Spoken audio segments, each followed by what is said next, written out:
Hola a todos, bueno, bienvenidos a una nueva edición de Famihood Talks. En esta oportunidad estamos con Virginia Fuchs. Virginia es médica especialista en pediatría, eh, con formación en el Hospital Garraham y también miembro de la Sociedad Argentina de Pediatría.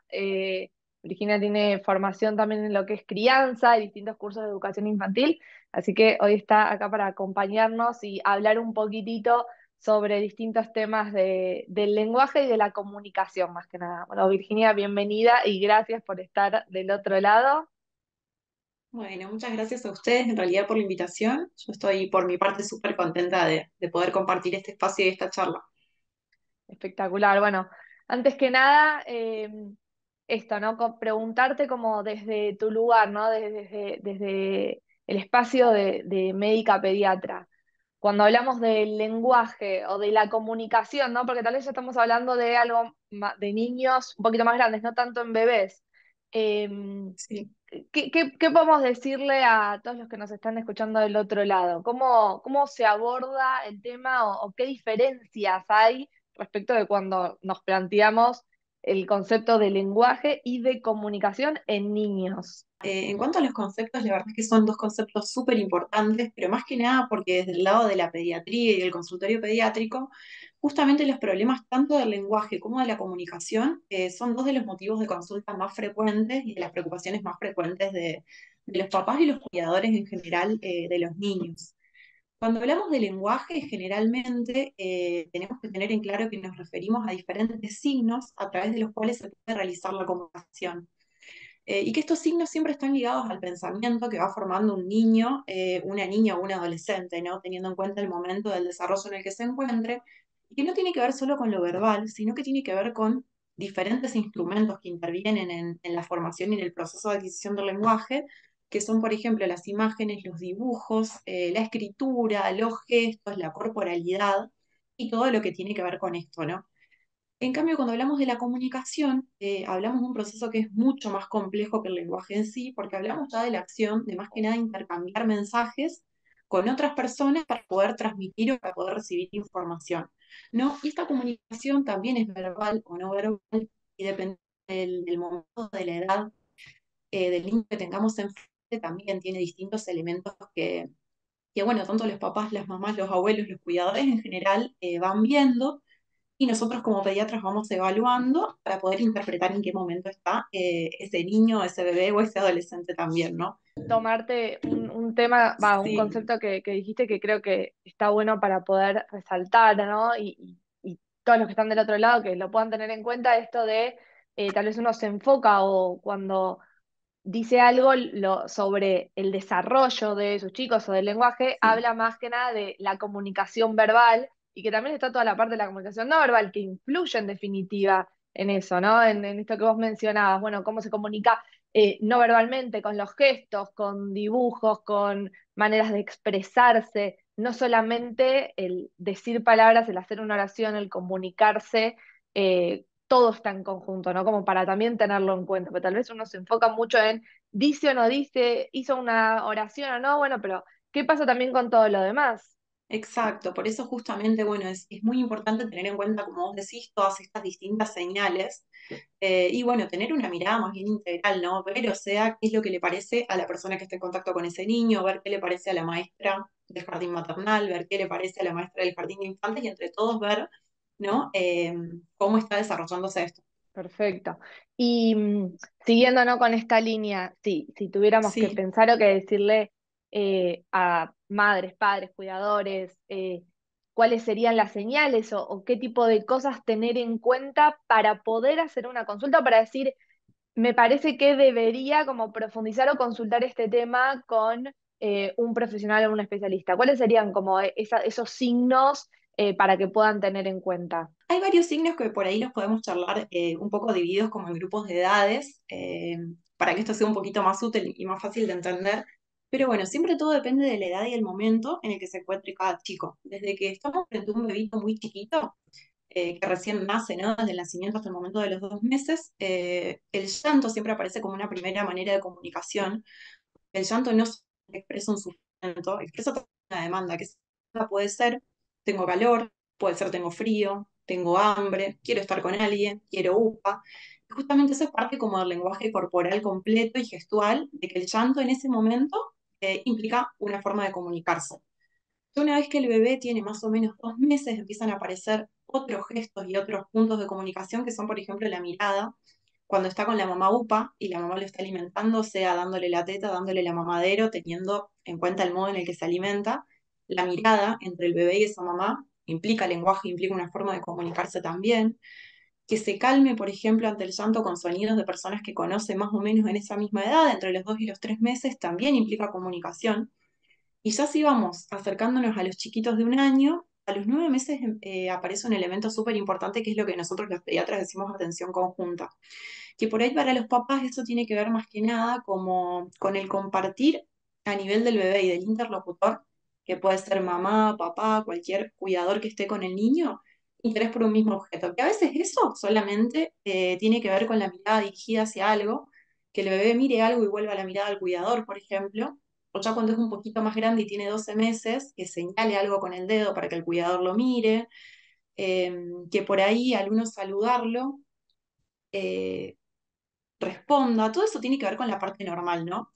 Entonces, volviendo a eso, ¿qué es lo que nosotros tenemos que ver como algo anormal para que los papás puedan consultar? Justamente un bebito que de los 2 meses en adelante no logra fijar con el cuidador, no logra mostrarle al cuidador lo que quiere, lo que le interesa, no logra, llegando al año, justamente señalar con el dedito, que eso es súper importante, que no logra responder a su nombre, que no logra saludar. Todas esas son pautas de alarma que aparecen desde que un chico es muy, muy chiquito y que ameritan, ¿no? Que un papá o una mamá consulten. Y ya más o menos hablando del lenguaje en sí, que es de lo que empezamos a charlar, cerca de los 18 meses aparecen las pautas de alarma que por ahí son un poquito más importantes o más llamativas, que tienen que ver con justamente no ser para mostrar que dijimos, que no haya ningún gesto. Un chico, por ejemplo, cuando uno le pregunta si tiene un juguete en la mano, si se lo presta, ante el me lo prestas, no lo entrega, por ejemplo, ante el dáselo a tu hermanito, tampoco entiende que tiene que agarrar el objeto y llevárselo a tu hermanito. Si seguimos avanzando en el tiempo, por ejemplo, un chiquito que tenga cerca de 3 años que no pueda llegar a decirnos a qué le gusta jugar, a qué jugó en el jardín, si tiene un amiguito. Esas son por ahí las señales que son más importantes a nivel de los cuidadores para que ellos las tengan en cuenta y que tienen que ver con algo que va mucho más allá del lenguaje, sino que implica más bien la comunicación. Porque muchas veces pasa que muchos pediatras en el consultorio por ahí tienen en cuenta el número de palabras que un chico dice, si dice 10 palabras, si dice 12, si dice 15, si dice 20, pero no porque dice esas palabras. Por eso a veces es un poco más importante como mirar en sí todo el contexto global del desarrollo y cómo el chico libremente se va desarrollando y no solamente seguir como un cuadernito de instrucciones de qué tiene que decir a cada edad. Eso era lo que te iba a decir, ¿no? No, no centrarse tal vez tanto en la cantidad de palabras o si llegó a decir 10, 15 o la cantidad que sean, sino el contexto de todo lo que eso significa y cómo se comporta eh, ese niño, esa niña con sus pares, con su familia, con los adultos, estos que vos mencionabas, ¿no? Si tiene una desconexión o no ante un llamado, ante un pedido, ante una pregunta, si más o menos entiende o si no te escucha y sigue de largo como si nada hubiera pasado. Eh, Está bueno también eso, ¿no? Poder transmitir y que los quienes están del otro lado puedan tener estas cosas en cuenta, que a veces no tiene que ver con si habló más, si habló menos, si habló antes, si habló después, sino que ese niño esté pudiendo hacerse entender, comunicarse, expresarse o que nos entienda cuando nosotros le estamos preguntando algo, como vos decías, a qué te gusta jugar o si tenés algún amigo, si querés agua y que te pueda señalar el objeto o el objeto que esté buscando. Eh, la verdad que creo que eso es súper importante para transmitir porque en definitiva muchas veces uno se centra como en lo básico, ¿no? En dijo o no dijo habló tantas palabras o no, tiene mucho, tiene poco. Y en definitiva, esto, como decías al principio, ¿no? Tiene que ver con la comunicación integral y el lenguaje. Son dos cosas muy grandes. Justamente esto que decís es el concepto más importante para reforzar y por eso es que también es tan importante como el rol no solo de los cuidadores que están en casa, sino también el rol de otros cuidadores, ¿no? Porque es súper importante, o sea, esta mirada integral y esta mirada amplia de saber qué es lo que piensa la maestra, qué es lo que piensa la abuela, qué es lo que piensa la tía, qué es lo que piensa quizás una amiga, porque justamente muchas veces pasa esto, que no tiene tanto que ver, o sea, el número de palabras, como vos decías, que dice un chico, porque un chico puede conocer las capitales de los países, por ejemplo, a los 4 años, que a veces pasa, pero eso no es normal, porque cuando eso pasa es como que hay una secuencia atípica o un desvío del desarrollo que no sigue otro tipo de relaciones que el chico tiene que ir haciendo, ¿no? Conexiones neuronales que va teniendo en determinado momento. Por eso más que nada quería retomar tu comentario, que es súper importante, más que nada para que los papás sepan cuando algo amerita una preocupación o cuando no. Perfecto. Y cómo, o sea, si tuviéramos que dar un consejo vos desde tu lugar de pediatra a los padres, madres, cuidadores, Sí. ¿cómo acompañar para estimular ese desarrollo, ese neurodesarrollo en los niños? ¿Cuáles podrían ser, no sé, actividades o cosas que pueden tener en cuenta en el día a día para ayudarlos a estimular, a avanzar, a crecer, a aprender? Creo que sería como estimular más que nada la parte del lenguaje, que es un poco de lo que empezamos a hablar. Hay algo que, o sea, hay muchas herramientas en realidad que son muy fáciles de implementar en casa, porque prácticamente tienen que ver con compartir tiempo con ellos, ¿sí? Sentarnos, por ejemplo, todos a la mesa en un mismo momento del día en el que, ¿no? Un papá o una mamá puede hacerlo, e intentar, ante las distintas señales que tiene un niño para comunicarse, ponerle un nombre a cada una de esas señales, ¿no? Cuando señala algo, por ejemplo, siempre pararse o sentarse, pero a su altura, decirle el nombre de la cosa que está señalando antes de que ellos la entreguen de nuevo, o antes de, por ejemplo, expresárselas, mostrarles con los movimientos corporales, movimientos gestuales, hablando despacio, de manera pausada, y con los movimientos que tiene toda la musculatura orofacial, cómo se pronuncian las palabras, por ejemplo. Esa es una buena manera. Otra buena manera de poder acompañar y estimular todo este proceso también es respetar los tiempos de conversación en la familia, cosas que a veces en el ajetreo del día a día cuestan un poco. Y también darle tiempo, porque quizás en el proceso, sobre todo a los niños que tienen alguna dificultad en el área del lenguaje, lo que les cuesta es justamente empezar a hablar. Pero una vez que empiezan a hacerlo respetando sus tiempos, cuando tengan 4 años o 5 años van a lograr llegar a la misma meta que quizás lograron llegar otros chicos que fueron adquiriendo el lenguaje en el momento en el que lo tenían que hacer sin ningún retraso leve, por así decirlo. Entonces, la verdad es que lo que es súper importante es tenerles paciencia. Y otra herramienta muy importante a nivel de lo que sería la observación del neurodesarrollo y estímulo también del desarrollo en los niños es el juego. Siempre el juego y el juego compartido es como un buen parámetro, así que me animo a decir que es el mejor parámetro como para ver el desarrollo cognitivo de cualquier chico, que por eso es que vuelvo a mencionar es tan importante el rol de los cuidadores y de los docentes, ¿no?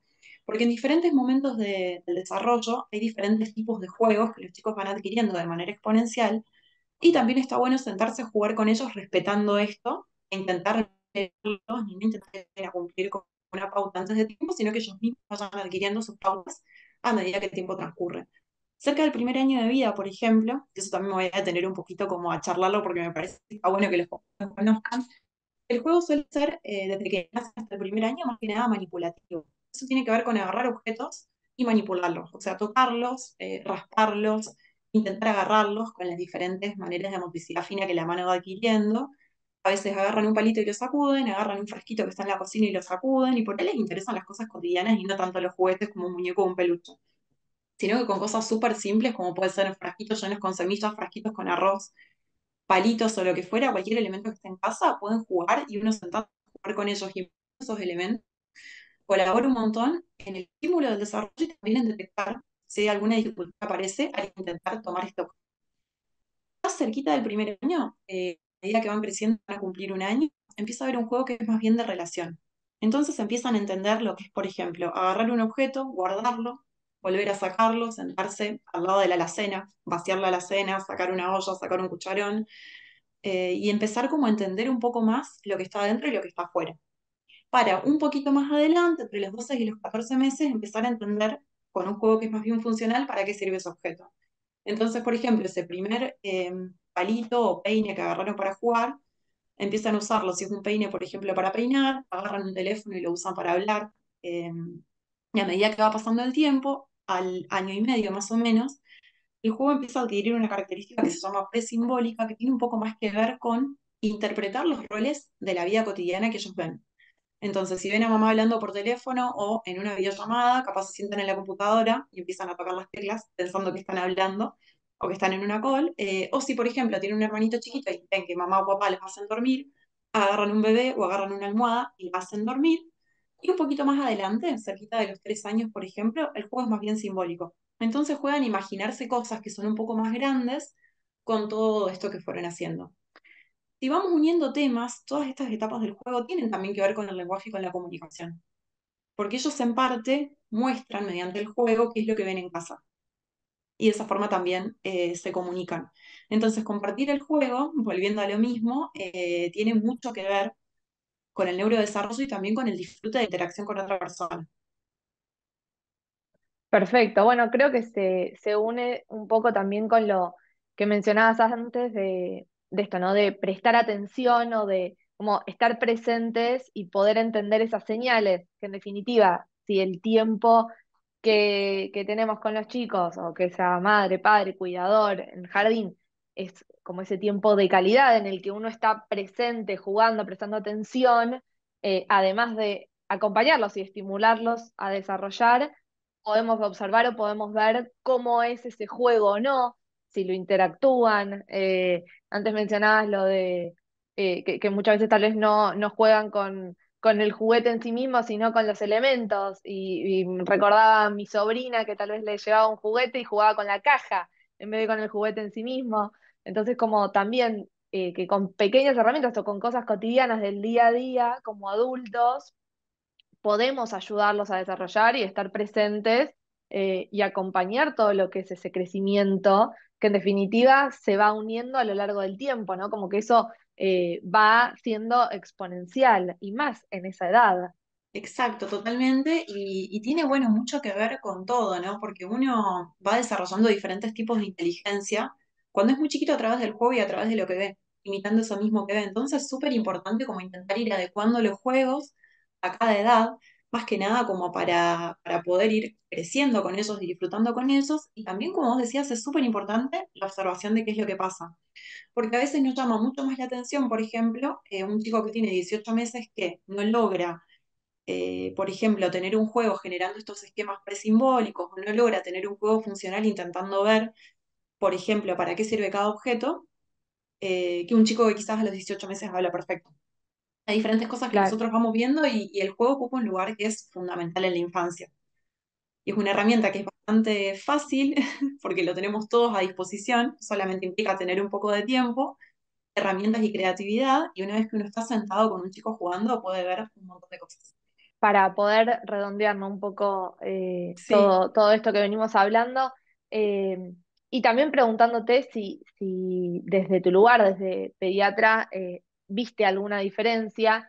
Por un lado, si efectivamente se demora o se tarda mucho en hacer la consulta cuando hay después un tema en el lenguaje y vos después cuando ves al chiquito decís, esto deberíamos haberlo iniciado o visto, tomado con un poco de antelación, y si pudo haber influido o no lo que pasó en los últimos años con todo el tema de la pandemia y nada, la situación global que obviamente hizo que haya que estar en las casas durante mucho tiempo. Si hoy que ya no es así, cambió, o sea, se volvió o quedó como medio en un híbrido en el que tal vez todavía hay mucha conexión digital y la parte más del juego de los niños todavía no se retomó como era tal vez en un momento previo, y eso influye o no en las preguntas que tal vez vos en tu día a día encontrás en los padres, madres, cuidadores que Sí. van a tu consulta. Sí, o sea, la verdad es que sí, o sea, la pandemia por completo afectó y tuvo un gran impacto en toda esta cuestión. En principio, cuanto a la detección temprana, porque hubo prácticamente 2 años donde las consultas de los chiquitos, regladas, donde cada uno, cada pediatra iba evaluando el desarrollo, no se hicieron de manera presencial y la presencialidad, al menos en lo que es la pediatría, que es una disciplina de la medicina, una especialidad que es súper dinámica porque evaluamos constantemente niños de crecimientos y todos los cambios que van teniendo. La presencialidad es súper importante para muchas cosas, así que en cuanto a eso sí, la detección temprana, la verdad es que no existió en todos los problemas del desarrollo y vemos un número de consultas mucho más grandes que antes de chicos, por ejemplo, con trastornos del espectro autista. que justamente en otros momentos se podían diagnosticar quizás de 18 meses en adelante y los diagnósticos son un poquito más tardíos, son más cerquita de los 5 años porque quizás todo este momento en el que no hubo consultas y tampoco tuvo una integración el niño con otros niños de su edad en el jardín de infantes, obviamente impactó en lo que sería su desarrollo.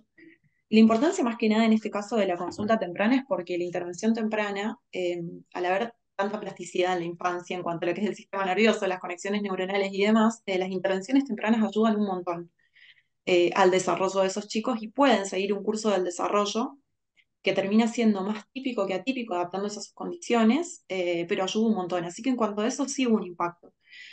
Y más allá de eso, en cuanto al número de consultas y motivos de consulta y demás, hay muchos motivos de consulta que más que nada tienen que ver con el retraso del lenguaje, pero porque muchas veces hay niños que empiezan a tener alguna manifestación en cuanto a lo que sería la adquisición de su lenguaje, pero al uno observarlos, interactuar con ellos y hacer una evaluación que es más global, muchas veces ve que hay otras cosas que tienen más que ver con la comunicación que con el lenguaje que están afectadas. Entonces, en cuanto a eso, la verdad es que sí hubo en el transcurso de la pandemia, creo yo, que un impacto, se podría decir que negativo a nivel de la evaluación de estos chicos. Y que hoy en día yo creo que sí se está revirtiendo, pero porque en realidad hay una detección mucho más temprana de este tipo de problemas y al existir justamente podemos actuar a tiempo. Y después en cuanto al juego y demás, es cierto que el juego de los chicos cambió mucho, sobre todo de los niños que crecieron o que nacieron en el transcurso de la pandemia, pero hay muchas soluciones o respuestas digitales que son también, o sea, muy positivas para lo que es el desarrollo de los chicos, la inteligencia de los chicos y el uso de dispositivos. Yo creo que está buenísimo, electrónicos, ¿no? Y tecnológicos. Uno siempre, ¿no? Los pediatras les gusta aconsejar mucho la exposición a pantallas, pero no es lo mismo la exposición de un chico a una pantalla para estar viendo, por ejemplo, el noticiero o un dibujito animado, que la exposición a una pantalla para estar viendo una aplicación con juegos didácticos, que también hay un montón. Entonces, en ese sentido, yo creo que la tecnología ayuda mucho, si está usada de buena manera o de buena forma, para acompañar el desarrollo de los chicos. Y si bien quizás no hay tanto desarrollo de lo que es la motricidad de gruesa a fina cuando son chiquitos, el resto del conocimiento, ¿no? Y de las inteligencias se pueden desarrollar a través de eso. Entonces, en cuanto a eso, yo creo que sí cambió, porque los chicos tienen mucho mejor uso de lo que son los celulares, las tablets y la computadora desde muy chiquitos. A veces tienen un año y están pasando fotos con el dedito y eso se ve. Pero si una familia sabe, en realidad, qué mostrarles en cuanto a contenido, por ejemplo, o qué estrategias usar para el uso de esos dispositivos, que creo que la pandemia nos trajo un poquito todo esto, yo creo que está buenísimo y que hay que usarlo. Sí, creo que lo que mencionabas, bueno, abarca un poco todo esto que venimos charlando y que, como vos decías, ¿no? El uso de las tecnologías llegó, es real, entonces que sean un aliado en vez de ser, ¿no? Como algo que no debe suceder o tenerle rechazo. Creo que en definitiva lo que hay que hacer es buscar, bueno, cómo podemos aprovechar para optimizar eso que es una realidad y que también la vida, la coyuntura que nos va pasando va cambiando, entonces poder adaptarnos y poder incorporar eso de manera positiva, como vos decías, al día a día sin dejar de tener en cuenta todo el resto que es parte del desarrollo. Y después, bueno, en realidad como para cerrar, creo que los conceptos que me gustaría así retomar para que todos los que nos están escuchando del otro lado puedan tener en cuenta es principalmente lo que mencionabas al principio del concepto de desarrollo del lenguaje y de la comunicación, ¿no? Que tiene que ver con un todo, no solamente en contar palabras o estar atentos a si dijo o no dijo mamá, papá, agua o una frase completa, sino en todo lo que tiene que ver con la interacción con los adultos, con la interacción con sus pares, con otros chicos, con la interacción en el colegio, con los cuidadores,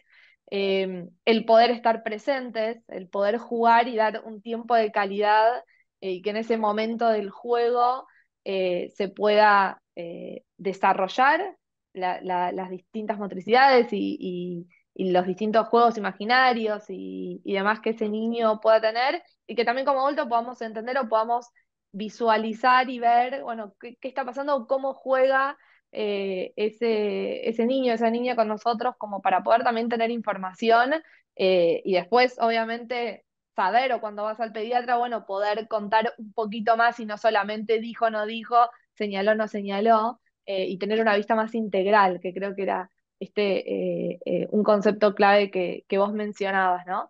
Y por último, no tener miedo a la consulta, como ir a pedir respuestas, información, como estar atentos a eso, ¿no? No dejarse estar si es que hay alguien que tiene alguna duda o una consulta. Creo que hoy en día también, y yendo a la parte más positiva de todo lo que tiene que ver con la virtualidad, nos podemos acercar de una manera mucho más fácil. Exacto, total, y sobre todo puntualizando esto último, o sea, siempre jerarquizar la preocupación, porque muchas veces pasa, bueno, yo justo trabajo en un centro de derivación, entonces veo pacientes de muchos lugares del país y que vienen con muchos motivos de consulta que quizás no resuelven en otras instancias, pero la preocupación de los padres o de los cuidadores es fundamental.